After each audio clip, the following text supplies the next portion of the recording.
자, 우리 내일이 추석인데 우리 함께 추석 인사합시다. 다 같이 메리 추석. 자, 옆 사람, 앞 사람, 뒤 사람 쳐다보시면서 다시 한번 메리 추석.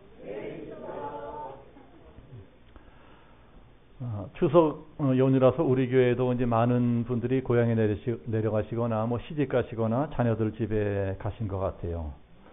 올해 추석에는 다행히 달을 볼 수 있을 것 같다고 하니까 이제 고향집 내려가시거나 또는 오래간만에 친척들 만나보신 분들은 이제 모처럼 함께 모여서 이 달 구경을 할 수 있을 것 같습니다. 네, 우리나라 사람들은 달을 좋아해서 그런지 유행과도 달아 밝은 달아 이태백이 놀던 바라 이러면서 달을 주제로 한 이 노래가 많은 것 같습니다. 세계적으로도 보면은 해를 더 좋아하는 문화권을 아폴로 문화권이라고 하고 이 달을 더 좋아하는 문화권을 다이애나 문화권이라고 합니다. 그러니까 우리나라는 이 다이애나 문화권에 가까운 것 같아요.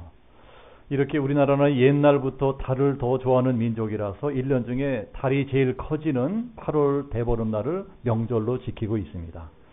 그러면 과연 우리나라가 언제부터 이 8월 대보름날을 추석이란 명절로 지키기 시작했을까요? 아마도 신라 시대부터였을 것이다 하고 역사학자들은 이제 그렇게 추정을 한다고 합니다. 우리나라가 추석을 처음 지낸다는 기록이 나온 것이 서기한 800년경쯤이라고 합니다. 그때는 이 당나라가 온 천하를 지배하던 때였으니까 일본도 우리나라를 통해서 이 당나라로 이 유학을 많이 가고 그랬대. 이제 그 승려들이 이제 당나라 유학을 많이 갔다고 합니다. 그런 일본의 승려 중 중에 한 사람이 원인이란 중이 하나 있었다고 해요.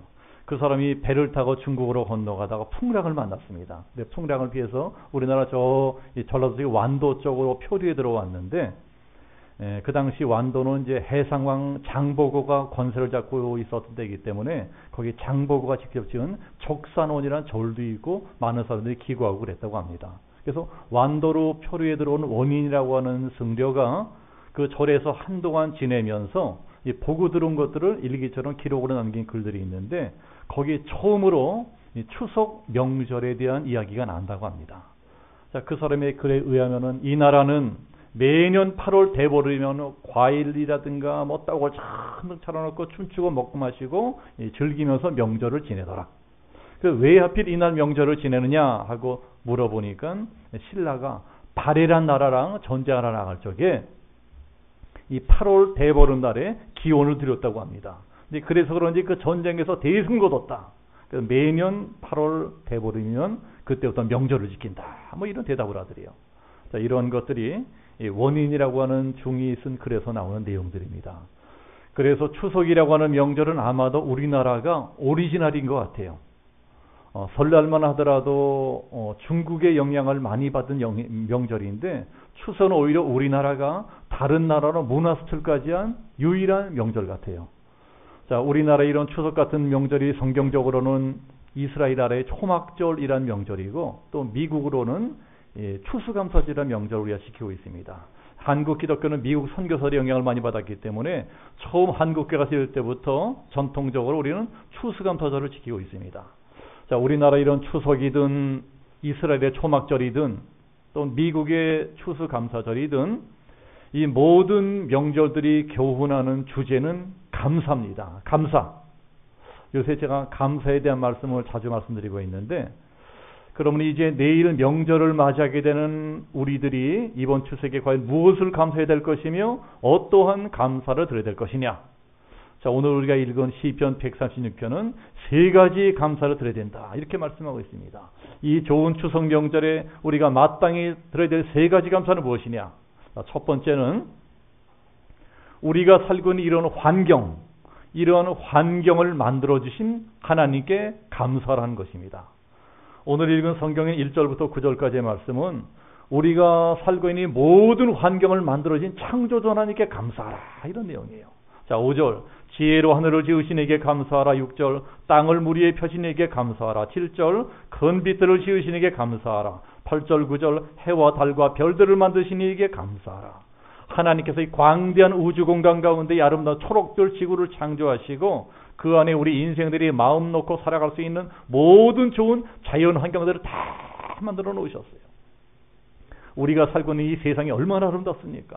우리가 날마다 바라보는 저 하늘, 저 산, 들, 바다, 그리고 밤하늘의 해와 달과 별들, 이 얼마나 아름답습니까? 우리가 살고 있는 이 모든 환경은 하나님으로 말미암은 것이다. 하나님이 나를 이러한 환경 가운데 살게 하셨다. 더 나아가면요, 하나님께서 그 많고 많은 나라 중에 나를 대한민국의 나라에 태어나게 하셨고, 그 많은 부모님 중에 우리 어머니 아버지를 통해 나를 우리 집에 태어나게 하셨고, 그 많고 많은 동네 중에 이 양주라는 동네 나를 살게 하셨고, 그 많고 많은 남자와 여자 중에 내 남편 내 아내를 만나 이러한 가정을 이루게 하셨다. 그러니 내가 살고 있는 모든 환경을 만들어 주신 하나님께 감사라는 것입니다. 그래서 1절부터 20절까지 계속 감사라는 말씀이 나오잖아요. 여호와께 감사하라. 그는 선하시며 그 인자하심이 영원함이로다. 하늘의 하나님께 감사하라. 그 인자하심이 영원함이로다. 그러나 과연 이 말씀에 모든 분이 아멘 하지는 않을 것 같아요. 뭐 내가 살고 있는 이런 환경이 감사할 만한 환경이냐? 나는 별로 이런 환경에 감사하고 싶지 않다. 왜 나는 좀 더 좋은 환경 가운데 태어나지 못하고 나쁜 환경 가운데 태어났느냐? 왜 나는 미국이나 유럽같이 크고 좋은 나라에 태어나지 못하고 이게 땅덩이도 적고 골치 아픈 나라에 태어나서 이 고생하며 살고 있느냐? 나는 왜 하필 많고 많은 남자 중에 저런 남자를 만나서 이 고생하며 살고 있느냐? 왜 나는 저 강남 압구정동 같은 좋은 동네 못 살고 이 후진 동네에 살고 있느냐? 사람마다 살면서 한두 번이라도 이러한 생각 안 해보신 분들은 아마 거의 안 계실 것입니다. 그런데 문제는 내가 별로 좋아하지 않은 이런 환경 가운데 살게 하신 분이 누구냐? 누구예요? 하나님이라는 것입니다. 그러니 아무리 하나님께라도 별로 감사가 되지를 않아요. 아마 틀림없이 이 자리에도 그런 분들이 계실지도 모릅니다. 내가 이런 환경 가운데 살는 게 뭐가 감사할 일이냐? 뭐가 감사하냐? 그러나 그렇지 않습니다. 우리의 감사는 바로 지금 여기 이 자리부터 시작돼야 돼요. 하나님이 나를 위해 이런 환경을 만들어 놓으시고 나를 바로 지금 이 자리, 이런 환경 가운데 살게 하셨다. 그러나 하나님이 이렇게 하신 데는 다 뜻이 있다. 무슨 뜻이 있을 것이다. 하나님이 나를 이런 환경 가운데 살게 하신 데는 다 무슨 뜻과 계획이 있으시다는 거예요. 자, 이것은 믿으시는 분들만 아멘 하시기를 축복합니다. 자, 우리 교회는 제가 그린 이런 이 CWM, 이 만화 전도지를 우리 교회 전도지로 사용하고 있어요. 그러나 제가 이제 이러한 만화 전도지를 그리기 전에는 제가 이 CCC라는 대학생 선교에서 만든 사형리 전도지를 주로 사용을 했었습니다. 이 사형리 전도지는 이제 대학생 선교회 CCC에서 만든 건데, 자, 우리 교회 청년이 박범수가 이제 그 CCC 출신입니다. CCC 전도지로 전도할 적에 이제 제일 처음 하는 이야기가 뭐였죠? 이런 이야기예요. 하나님께서는 당신을 향한 계획과 뜻을 가지고 계십니다. 이게 시작이에요. 그러니까 우리가 하나님을 믿게 되는 첫 번째 단계가 무엇이냐? 하나님이 나를 향한 뜻과 계획을 가지고 계신다는 거예요. 이걸 인정하는 겁니다. 이걸 받아들여야 돼요. 내가 원했든 원치 않았든 내가 살아가는 이런 환경을 하나님이 만드셨고, 하나님은 바로 이런 환경 가운데 나한테 은혜를 베풀기를 원하신다. 그리고 하나님은 바로 이러한 환경 가운데서도 얼마든지 나한테 더 큰 축복을 베푸시고 더 큰 능력을 나타내시고 더 큰 일을 행하게 할 수 있는 전능한 하나님이시다. 이것을 믿고 감사하는 것이 우리가 해야 될 감사의 첫 번째 단계라는 것입니다. 그러니 지금 우리가 살고 있는 이러한 환경이 별로 마음에 들지 않는다고 해도 불평하지 말고 그저 감사하시기를 축복합니다. 그래야 그게 지금보다 더 크고 풍성하고 창대한 축복을 누리게 되는 출발점이 되는 거예요. 각 사람마다 살고 있는 환경은 다르지만 하나님이 우리를 이러한 환경 가운데 살게 하신 것은 다 뭔가 깊은 뜻이 있으시고 다 귀한 계획을 가지고 계시기 때문이라는 것입니다. 우리가 살아가고 이런 환경이 사람의 눈으로 보면은요, 좋은 것도 있고 나쁜 것도 있고 높은 것도 있고 낮은 것도 있고 귀한 것도 있고 천한 것도 있겠지만 하나님의 눈으로 볼 때는 그렇지 않습니다. 하나님의 눈으로 보면 우리가 살고 있는 모든 환경이 다 귀하고 다 소중합니다. 왜냐? 바로 이 환경을 통해서 오늘도 하나님의 뜻이 이루어져 가고 있기 때문에 그렇습니다. 이걸 깨닫는 게 은혜인 거예요.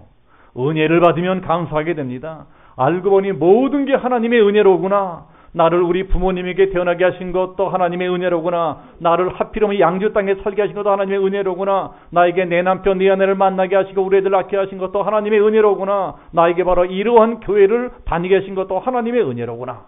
이것을 깨닫고 감사하는 인생을 살아가기만 하면 그때부터 내가 살고 있는 환경이 점점 더 낙원처럼 변해가고 천국처럼 변해가는 겁니다. 그게 하나님의 뜻인 거예요. 감사하며 살아가는 사람에게는 하나님이 그 감사의 마음을 따라서 내가 살고 있는 모든 환경을 점점 더 나은 환경, 좋은 환경, 축복된 환경으로 바꿔주신다는 것을 믿으시기를 축복합니다. 오늘 성경을 통해 깨달은 두 번째 감사는 무엇이냐? 문제를 해결해 주시는 하나님께 감사하라는 것입니다. 문제를 해결해 주시는 하나님께 감사하라.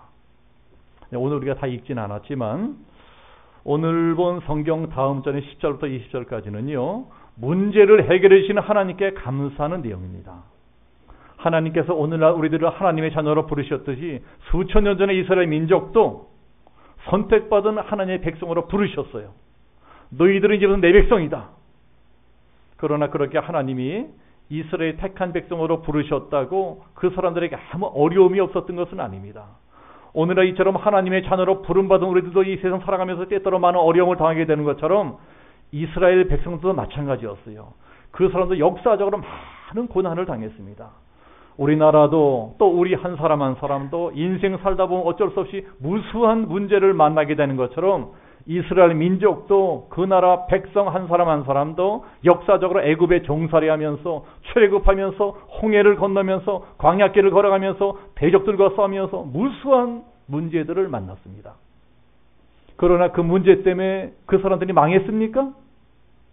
망하기는커녕 그 문제 때문에 오히려 더 잘 됐어요. 그 문제 때문에 망하지 않도록 하나님이 때마다 사건마다 함께 하셔서 그 모든 문제들을 하나하나 다 해결해 주셨습니다. 그리고 마침내 복을 주셨어요. 오늘 시편이 바로 그걸 감사한 겁니다. 10절에 애굽의 장자를 치신 이에게 감사하라. 10절 이스라엘을 그들 중에서 인도해내신 이에게 감사하라. 13절 홍해를 가르신 이에게 감사하라. 16절 그의 백성을 인도하여 광야를 통과하신 이에게 감사하라. 17절 큰 왕들을 치신 이에게 감사하라. 그 인자심이 영원하미로다. 이렇게 이스라엘 민족의 모든 문제를 해결하신 하나님께서는 오늘날 우리들이 갖고 있는 모든 인생 문제도 결국은 더 좋게 해결하실 것이다. 그러니 내 모든 문제를 해결하시는 전능하신 하나님께 감사하라. 자, 이사야서 43장에 이런 말씀이 있습니다. 이 백성은 내가 나를 위하여 지었나니 나의 찬송을 부르게 하려 함이니라. 자, 이 말씀에 나오는 찬송이란 말은요, 감사란 말과 같은 뜻입니다. 우리가 감사하며 찬양할 적에 하늘 하나님이 영광을 받으시게 되고 우리 인생에는 영육간의 온전한 축복이 주어진다. 이렇게 되는 것이 최종적인 하나님의 뜻이라는 것입니다. 그래서 우리가 먼저 감사하는 인생을 살아가지 않으면 절대로 하나님의 뜻도 이루어질 수가 없습니다. 하나님이 주시는 축복도 받을 수가 없어요. 그렇기 때문에 우리가 받을 축복을 가로막는 최대의 원수가 무엇이냐? 원망, 불평이라는 겁니다. 감사가 축복의 통로가 되는 것처럼 원망, 불평도요 그대로 저주의 통로가 됩니다. 이 축복과 저주가 그 통로를 통해서 내 당대뿐만이 아니고 내 후손들에게까지 그대로 이어지는 거예요. 부모들이 원망, 불평하고 남의 흉이라 보고 험담이 나고 살면 자식들도 부모들에게 배웁니다. 그대로 사는 거예요. 배운 대로 따라하게 되는 거예요. 그렇게 사는 자식들이 잘 될 수가 있겠습니까? 그러니 부모의 저주가 그대로 자식 때까지 계승이 되는 겁니다. 그러니 제가 추석 명절을 맞아서 제발 당부를 드리는데, 자, 명절날이니까 가족들, 친척들 모여서 이런저런 얘기들을 나눌 것 아니겠습니까? 자, 그럴 적에 지나가는 말로라도 절대로 교회에 대해서 안 좋은 말을 하시거나 목회자들이나 주의종들에 대해서 안 좋은 말을 하시면 안 된다는 거예요. 안 듣는 것 같아도 그런 말들은 내 자식들이 많이 듣고 있습니다. 비록 내 마음이 좀 안 드는 게 있더라도 절대로 애들에 대해서, 교회에 대해서 불평하거나 목회자를 비판하면 안 됩니다. 그건 우리 애들한테 독약을 먹이는 것과 똑같아요. 우리가 애들한테 신약과 구약을 먹여야지 독약을 먹이면 되겠습니까? 자, 그런 말을 듣고 자라는 애들이 어떻게 교회를 신뢰하고 목회자를 존경할 수가 있겠습니까? 그럼 완전 아이들 인생을 망치는 겁니다. 사실 오늘날 우리 한국교회에서 이렇게 젊은이들이 떠나가게 만든 책임이 우리 믿는 부모들에게 있어요. 나도 모르게 무심코 교회를 비판하고 목사를 비판하는 그런 말들을 우리 아이들이 많이 들으면서 떠들으면서 자라난 것입니다. 그러면서 점점 교회로부터 마음이 멀어지고 하나님께부터 멀어집니다. 지금 우리나라는요, 전체 대학생 중에 예수 믿는 대학생이 3%도 안 된대요. 3%도. 예? 통탄할 일입니다. 이러니 앞으로 한국 기독교가 씨가 마르게 생겼어요. 얘네들이 자라서 이제 이 한국교회 대를 이어가야 되는데, 이런 것이 부모들 잘못이라는 거예요. 우리 부모들이 교회에 대해서, 목회자들에 대해서 너무나 하지 말아야 되는 나쁜 말들을 많이 한 거예요. 그게 다 원망하고 불평하는 말들인데, 하나님은요, 그런 말 정말 듣기 싫어하세요. 그런 사람들에게 심판이 임했습니다. 이스라엘 백성들도 광야에서 모세를 원망을 했어요. 왜 우리를 이 광야로 이끌어내려 이 고생을 시키느냐 원망하는데, 그 원망을 들으시면서 하나님이 진노하십니다. 저들이 감히 너를 원망하느냐? 저들이 감히 너를 대적하느냐? 너를 원망하고 대적하는 것이 아니라 나를 원망하고 대적하는 것이다. 그리고 이스라엘 민족에 엄청난 재앙이 내려옵니다. 이스라엘 민족이 자기들의 지도자인 모세를 원망하고 불평했던 것처럼 우리도 교회 생활하다 보면은요, 내 마음에 안 드는 게 있어요. 섭섭한 게 있어요. 그렇다고 하더라도 함부로 교회를 비판하거나 주의 종들을 대적하면 안 된다는 거예요. 그게 사실은 하나님을 대적하는 겁니다. 출애굽기에 그런 경우가 많이 나옵니다. 저들이 감히 모세 너를 원망하느냐? 저들이 감히 모세 너를 대적하느냐? 너를 원망하고 대적하는 것이 아니라 나를 원망하고 대적하는 것이다. 그리고 하나님이 그 사람들하고 싸우세요. 세상에 하나님이 내 편이 되어주셔야지 반대로 나를 적으로 여기시고 나와 싸우시면 내 인생이 어떻게 되겠습니까? 끔찍하고 무서운 일입니다. 그러니 우리는 이번 추석 명절을 맞아서 꼭 이것만은 명심해야 됩니다. 감사가 축복의 통로이듯이 원망불평은 저주의 통로다. 감사하면 마귀가 멀리 떠나버리지만 원망불평하면 떠났던 마귀까지 우글우글 몽땅 서로 불러들이는 거예요. 원망과 불평은 마귀를 끌어들이는 초청장이고 감사는 하나님을 모셔드리는 초청장이다. 원망과 불평은 마귀에게 속고 이용당하는 것이라면 감사는 하나님의 은혜를 받고 축복을 받고 도움을 받고 사랑을 받는 지름길이다. 원망, 불평하면 좋던 관계가 깨져버리지면 감사하면 깨졌던 인간관계도 회복이 된다. 우리 교회도 수십 가정이 신앙생활을 하고 있습니다. 그 수십 가정 중에 가족들끼리 서로 감사하고 사는 가정이 있다면 그 가정은 틀림없이 행복하고 평안하고 천국 같은 가정일 거예요. 그러나 반대로 그저 원망불평하고 비판이라는 가정이 있다면 그 가정은 보나마나 불행하고 풍파 많고 그리고 지옥 같은 가정일 것입니다. 가정도 서로 감사할 때 행복해지는 것입니다. 부모에게 감사하고 남편한테 감사하고 아내한테 감사하고 아이들한테 감사할 때 하나님이 축복이 임합니다. 영적인 가정인 교회도 마찬가지인 거예요. 목사와 성도들이 서로 감사하고 같이 신앙생활하는 성도들이 서로 감사하고 노인들이나 아이들이나 서로 감사하고 사랑할 적에 하나님의 축복이 임합니다. 그러지 않고 서로 원망불평하고 미워하는 가정이 어떻게 하나님 복을 받겠어요? 서로 원망불평 비판하는 교회가 어떻게 복을 받겠습니까? 그러니 어떻게 해서든 남이 있어 어떤 우리끼리만이라도 서로 단점만 보지 말고 원망불평하지 말고 그저 남의 장점만 보고 감사하시기를 축복합니다. 이 자리에 계신 남편분들 내 아내에게 감사하시기를 축복합니다. 내 아내가요, 내 아내나 하니까 나같이 못나고 무능한 남자가 더 꼬박꼬박 살아주는 것이지 다른 여자 같았으면 골백 번 도망갔을지도 몰라요. 요새 황혼 이혼이 유행이라는데 남자가 다 늙어서 부인한테 황혼 이혼 당하면 그 꼴이 뭐가 되겠습니까? 그래서 저도 우리 집사람한테 황혼 이혼 당하지 않으려고 발버둥 치며 살고 있습니다. 요새 여자들 무섭거든요. 그러나 남편만 감사해야 됩니까? 아내들도 남편에게 감사하시기를 축복합니다. 우리 남편이나 하니까 나같이 말도 많고 변덕 죽을 듯하고 살림도 못하고 이런 여자하고 살아주는 것이 다른 남자 같은 어림도 없어요. 제 말이 맞는다고 생각하시는 남자분들만 아멘 하시기를 축복합니다. 아멘 소리가 지지근 듯이 적죠? 이게 이제 꽁생원 이제 이 공초가 나서 아멘 소리가 크다. 간땡이가 부어서 그런 거예요. 그러니 이 자리에 남편과 아내들은 서로 감사하며 사시기를 축복합니다. 가정뿐만이 아니고 교회도 마찬가지고 직장도 마찬가지예요. 감사하기로 작정만 하면 전부 다 감사할 수밖에 없습니다. 그래서 감사하는 사람이 모여있는 것은 점점 천국 비싼 곳으로 변해가는 것이고 반대로 원망 불평한 사람만 모여있는 것은 점점 지옥 비슷한 곳으로 변하게 되어 있습니다. 그래서요 우리들은 정말 사람도 잘 사귀어야 됩니다. 사람을 잘 사귀는 게 얼마나 중요한지 몰라요. 사람을 잘 사귀는 것이 우리 인생의 성공과 실패를 좌우합니다.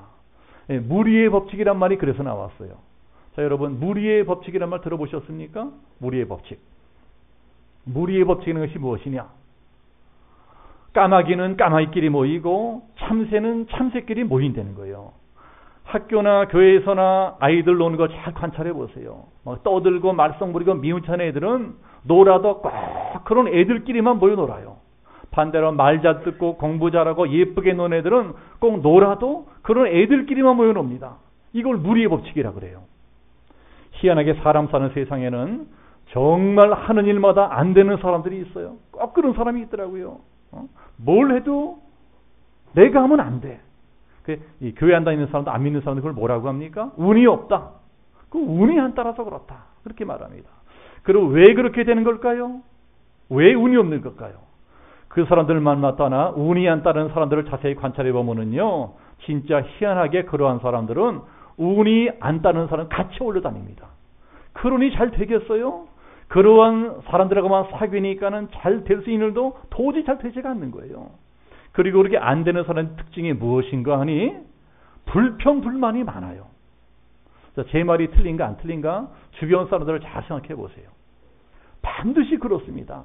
불평불만이 많은 사람들은 꼭 사람을 만나도 그런 사람들을 만나고 사람을 사귀어도 꼭 그런 사람들만 사귀어요. 그러니 만약 지금 내가 하는 일마다 되는 게 없고 내 인생에 하는 일마다 풀리지 않는 것 같거든, 내가 과연 어떤 사람들을 만나고 있나? 내가 과연 어떤 사람들과 사귀고 있나? 어떤 사람과 일하고 있나? 이런 것들을 잘 살펴봐야 됩니다. 그리고 이건 정말 아닌 것 같다. 내가 정말 안 되는 사람들, 운 없는 사람들하고만 사귀고 있고 어울리고 있구나 깨달아지면 끊을 것 빨리 끊고 결단한 것 빨리 결단하시길 축복합니다. 빨리 그런데 벗어나야 돼요. 내가 아무리 깨끗하게 살고자 해도 흙탕물에 들어가면 똑같이 흙탕물이 되는 겁니다. 그러니 그런 사람들에서 빨리 벗어나는 것이 내가 살 길이고 잘 되는 길입니다. 원망 불평하는 사람 대신에 나를 위해 기도해 주는 사람과 어울려야 됩니다. 비판하고 조조하는 사람 대신에 감사하고 찬양하는 사람과 어울려야 돼요. 이것이 무리의 법칙이고 내 인생 문제를 빨리 해결받는 지름길이라는 것을 믿으시기를 축복합니다. 또 우리가 이번 추석을 맞아 세 번째로 감사해야 될 것이 무엇일까요? 결국은 풍성한 복을 주시는 하나님께 감사하라는 것입니다. 오늘 시편 21절부터 마지막 절까지는 풍성한 복을 주시는 하나님께 감사드리라는 말씀입니다. 이 말씀은 첫 번째와 두 번째에 이어지는 결론인데, 우리에게 이러한 환경을 주신 하나님께 감사해라. 이런 환경으로 말미암은 모든 문제를 해결하시는 하나님께 감사해라. 왜냐? 결국은 이 모든 것들이 풍성한 축복으로 돌아올 것이기 때문이다. 자, 21절에 그들의 땅을 기업으로 주신 이에게 감사하라. 22절 그 종 이스라엘에게 기업으로 주신 이에게 감사하라. 23절 우리를 비천한 가운데서 기억해 준 하나님께 감사하라. 24절 우리를 우리의 대적에게서 건지신 이에게 감사하라. 25절 모든 육체에 먹을 것을 주신 이에게 감사하라. 결국은 이스라엘이 어떻게 되었습니까? 애굽에서 고생하고 살던 그 어려운 환경에도 불구하고 광야에서 만나게 되는 그 허다한 문제들에도 불구하고 마침내 젖과 꿀이 흐르는 땅, 축복의 땅, 가나안 땅을 차지하게 되었습니다. 결론은 해피엔딩이다. 그래서 로마서 8장 28절에서도 사도 바울이 이렇게 말씀합니다. 하나님을 사랑하는 자, 곧 그 뜻대로 부르심을 이루는 자들에게는 모든 것이 협력하여 선을 이루느니라. 결국은 복을 받게 되어 있다. 우리가 살고 있는 환경이 어떠하든 우리 앞을 가로막고 있는 문제가 무엇이든 결국은 이 모든 것들이 합력하여 하나님이 풍성한 축복으로 바꿔주실 것이다.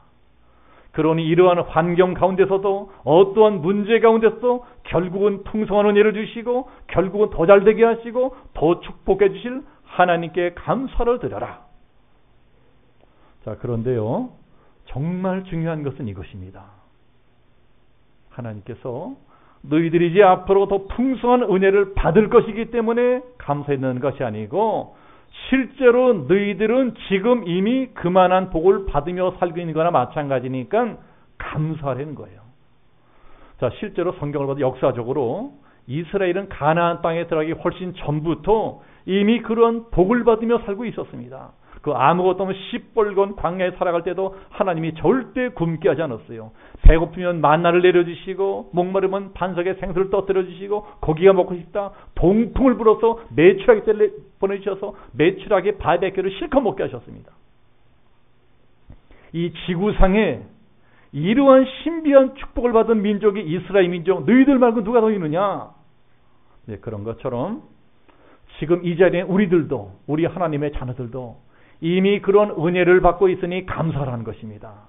우리가 가난해서 아무것도 없는 것 같아도 굶기셨습니까? 때가 되면 다 먹이셨잖아요. 건강도 주시고 내 살찌도 주시고 자녀도 주시고 모든 필요한 걸 다 채워주셨잖아요. 하나님, 우리가 이러한 것들을 깨닫기를 원하십니다. 그리고 원망불평하는 사람 대신에 그저 감사하는 사람이 되어라 원하시는 거예요. 하나님이 왜 우리한테 자꾸만 감사를 원하십니까? 우리가 감사하면 감사할수록 더 큰 은혜를 주시려고 하기 때문입니다. 그런데 왜 우리들은 좀처럼 감사하지 못하는 것일까요? 왜? 내가 하나님께 받은 게 뭐가 있냐? 내가 받은 은혜가 적다고 생각하니까 감사가 안 되는 거예요. 그러나 하나님이 주신 은혜 중에 작은 은혜는 없습니다. 하나님이 주시는 모든 은혜는 내가 아무리 애쓰고 힘써도 내 힘으로는 절대로 얻을 그런 은혜예요. 자, 우리들은 다 구원받았잖아요. 다 구원받은 하나님의 자녀들이 되었습니다. 이 구원을 내 힘으로 얻었습니까? 이 세상 어느 누구도 내 힘으로 구원 얻었다 이런 사람은 없습니다. 구원은 오직 하나님이 주시는 겁니다. 그러니 우리가 이 구원받은 은혜가 작은 은혜입니까? 또 우리가 이 세상 살아갈 적에 꼭 있어야 되는 것들, 우리가 날마다 아침밥 먹고 점심밥 저녁밥 먹는 것들, 하나님이 나한테 주신 가정, 내 남편, 내 아내, 우리 애들, 부모님, 우리 형제, 우리 집, 우리 건강, 우리 생명, 이 모든 걸 다 하나님이 주셨잖아요. 알고 보면 우리가 갖고 있는 것 중에 아무리 작고 사소한 것이라도 하나님이 주시지 않은 것은 아무것도 없습니다. 모든 걸 하나님이 주신 거예요. 이걸 깨닫게 되어야 감사가 터져나오고 그래야만 더 풍성한 축복이 임한다는 것입니다. 자, 이게 무슨 종이죠? 이 종이 보세요. 우리가 지난 주일에 이제부터 이 종이에다가 하루에 5가지씩 감사거리 써보자 했었는데, 자, 써오셨습니까? 예, 말씀대로 순종하셔서 5가지 감사거리들을 써오신 분들에게는 반드시 하나님이 축복하실 겁니다. 제가 지난주에 오프라 윈프리에 대한 말씀을 전해드렸잖아요. 오프라 윈프리의 여자가 얼마나 비참한 여자 있습니까? 흑인에다가 사생아에다가 가난뱅이에다가 뚱뚱하고 못생기고, 그런데다가 어릴 때 성폭행도 당하고 2번씩이나 당하고 또 사생아까지 나고 그 애가 죽어버리고, 이건 뭐 비참해도 그 여자만큼 비참한 여자는 없어요. 그래서 인생 자포자기로 타락해서 술 먹고 담배 피고 마약하고 막 살아가던 여자아이가, 불량한 소녀가 우연히 할머니 따라 교회 나갔다가 목사님의 설교 듣고 바꿔지는 거예요. 목사님이 감사할 게 있든 없든 무조건 감사하라. 아무리 감사한 게 하나도 없는 사람 같아도 잘 생각해보면 감사할 게 너무나 많다. 그 설교가 오프라 윈프리 인생을 바꿔놓습니다. 그 얘기가 설교를 들으면 생각하는 거예요. 나한테도 감사한 게 있다고. 뭐가 있어? 뭐가 있어? 그러다가 문득, 그렇지, 나한테는 젊음이 있잖아. 또 뭐가 있나? 그렇지, 난 건강하잖아. 또 뭐가 있나? 할머니가 있잖아. 또 우리 친구들이 있잖아. 자기한테는 감사할 거라고는 아무것도 없는 줄 아는데 뜻밖에도 생각해보면 많은 거예요. 그때부터 그 아이는 매일 밤 자기 전에 그날 하루 동안 있었던 일 중에서 5가지 감사한 일을 찾아내어서 그걸 종이에다 씁니다. 그때부터 하루도 빼먹지 않고 하루 5가지씩 감사 일기를 쓰기 시작하는 거예요.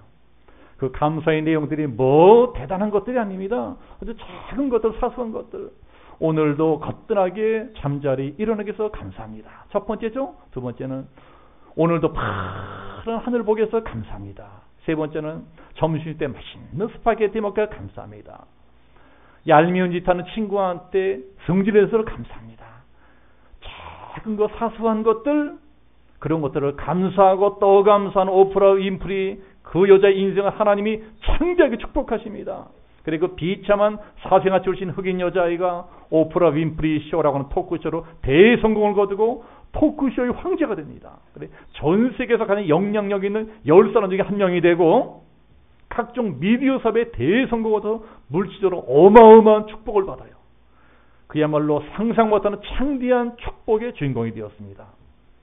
오프라 윈프리는 지금도 수십 년 전하고 똑같이 잠잘 시간이면 꼭 5가지씩 감사거리를 찾아내어서 감사 일기를 쓴다고 합니다. 그리고 어떻게 당신에게 성공했냐 물어보는 사람들에게 내가 수십 년 동안 하루도 빼놓지 않고 하고 있는 감사, 이 감사가 내 성공의 비결이다. 하루도 빼놓지 않고 감사는 이 5가지 감사의 습관이 오늘날의 나를 만들었고 이것이 내 축복의 비결이다.